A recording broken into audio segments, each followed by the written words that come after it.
Hello दोस्तों। भारत की राजधानी दिल्ली में स्थित हुमायूं का मकबरा एक ऐसा मकबरा है जिसके परिसर में एक या दो नहीं बल्कि कुल मिलाकर 100 कब्रें मौजूद हैं। बताया जाता है कि उस जमाने में इस मकबरे को बनाने में 15 लाख रुपए की लागत लगी थी। इसको बनाने के लिए मशहूर वास्तुकार मिराक मिर्जा घियास को खास तौर पर बुखारा से बुलाया गया था।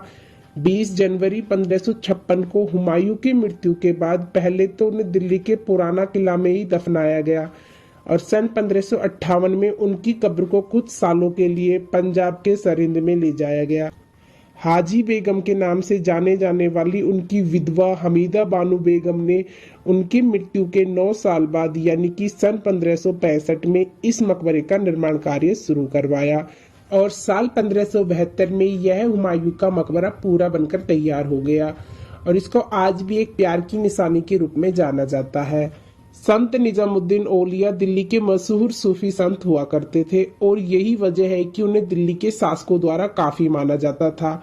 यमुना नदी के किनारे हुमायूं के मकबरे के लिए इस स्थान का चुनाव इसलिए किया गया था क्योंकि यह जगह हजरत निजामुद्दीन दरगाह के नजदीक थी। हुमायूं का यह मकबरा भारत में बनाया गया सबसे पहला बागों वाला मकबरा था और इसको सन 1993 में यूनेस्को वर्ल्ड हेरिटेज साइट का खिताब दिया गया था। इस मकबरे से जुड़ी एक खास बात यह भी है कि आखिरी मुगल शासक बहादुर शाह जफर ने अपने 3 शहजादे के साथ अंग्रेजों के खिलाफ सन 1857 में होने वाले प्रथम स्वतंत्रता संग्राम के दौरान यहाँ शरण ली थी। हुमायूं के मकबरे के अलावा आपको यहाँ मुगल शासकों के और भी मकबरे देखने को मिलेंगे। हुमायूं मकबरे का इतिहास। मकबरे का बाहरी नजारा बेहद खूबसूरत है क्योंकि यह भारत में बनाया गया सबसे पहला बागों वाला मकबरा था।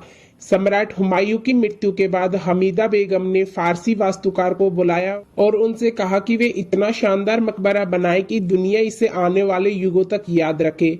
बाद में हुमायूं के बेटे अकबर ने यह जिम्मेदारी अपने कंधों पर ले ली और अपनी पत्नी और बेटे के साथ मिलकर अपने पिता की याद के रूप में इस मकबरे का निर्माण कार्य पूरा करवाया। बताया जाता है कि इस मकबरे के निर्माण में उस जमाने में लगभग 15 लाख रुपए खर्च किए गए थे।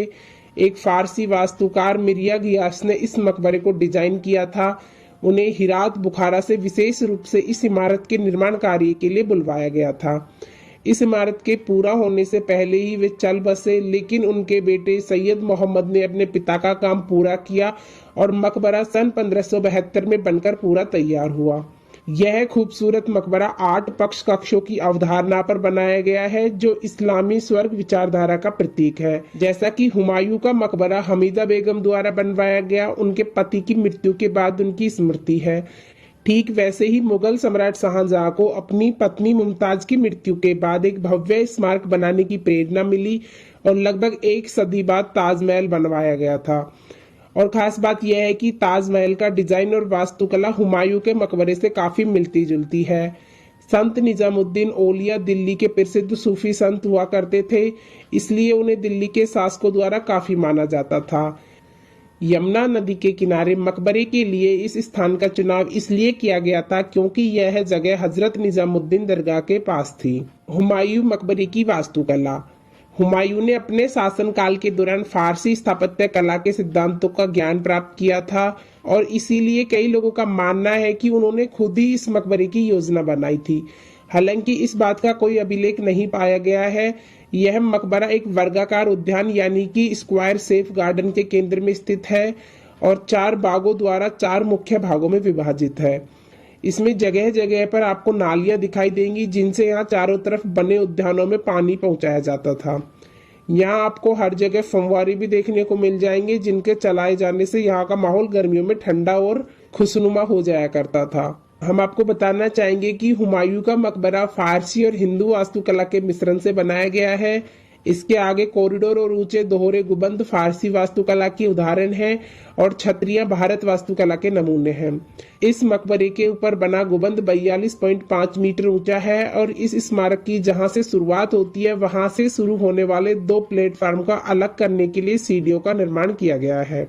लाल बलुआ पत्थर से बनाए गए इस खूबसूरत मकबरे को खांचेदार कोने वाली 2 मंजिलों की संरचना 7 मीटर ऊंचे चबूतरे पर खड़ी है।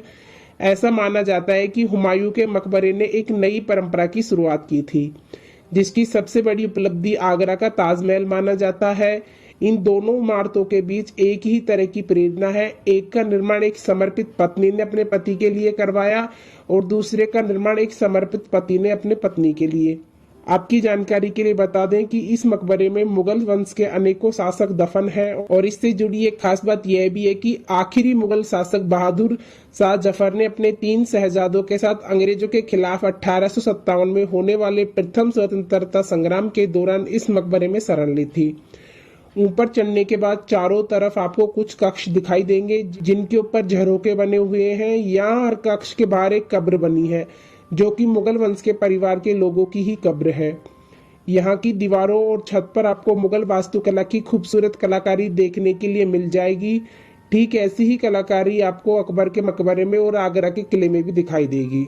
हम आपको बताना चाहेंगे कि हुमायूं के मकबरे को मुगलों का छात्रावास भी कहा जाता है, क्योंकि यहाँ 1 या 2 नहीं बल्कि इस पूरे परिसर के अंदर 100 कब्रें हैं।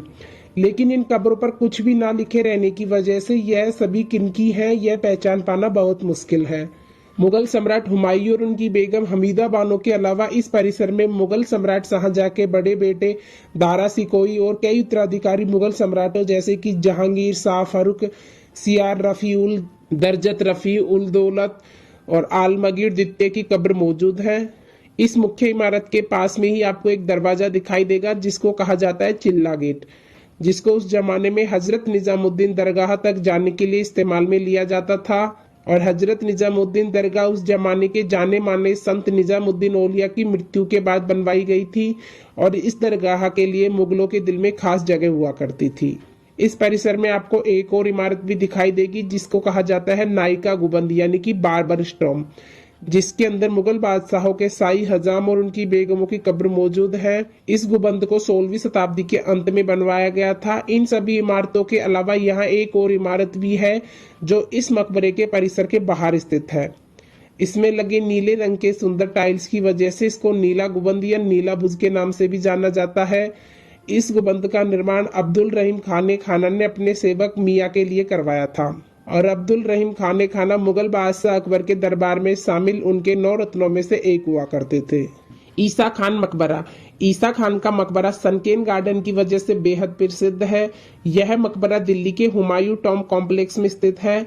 ऐसा कहा जाता है कि सन 1562 से लेकर 1571 के बीच में इस मकबरे का निर्माण किया गया था। यह मकबरा शेर शाह सूरी के दरबार अफगान व्यक्ति ईसा खान का है। यह मकबरा ऑक्टेंगल आकार के बगीचे से घिरा हुआ है। क्योंकि कम लोग ही इस मकबरे के बारे में जानते हैं, इसलिए यहाँ पर लोगों की भीड़ काफी कम रहती है। बू हलीमा मकबरा। बू हलीमा मकबरा भी दिल्ली में स्थित है। हम में से बेहद ही कम लोग इस मकबरे के बारे में जानते हैं। अन्य मकबरों की तरह यह भी मकबरा देखने में बेहद खूबसूरत है। इस मकबरे के चारों ओर हरी भरी घास और बगीचा मौजूद है। आदम खान का मकबरा। आदम खान का मकबरा मेहरौली में स्थित है। इस मकबरे को 1562 में बनाया गया था। इस मकबरे की संरचना देखने लायक है। बता दें कि आदम खान मुगल शासक अकबर का सेनापति खान जिसने कि दूसरे सेनापति अतागा खान को मारा था, लेकिन बादशाह अकबर ने आदम खान के नाम पर इस मकबरे की नींव रखी थी और इस मकबरे में आदम खान की मां रहती थी, लेकिन अपने बेटे के मरने के करीब 40 दिन बाद वह भी मर गई थी। तो दोस्तों यह था हुमायूं का मकबरा और उससे जुड़ा रोचक इतिहास और तथ्य। आपको वीडियो कैसी लगी हमें कमेंट करके बताएं और वीडियो पसंद आए तो लाइक शेयर सब्सक्राइब करें। थैंक्स।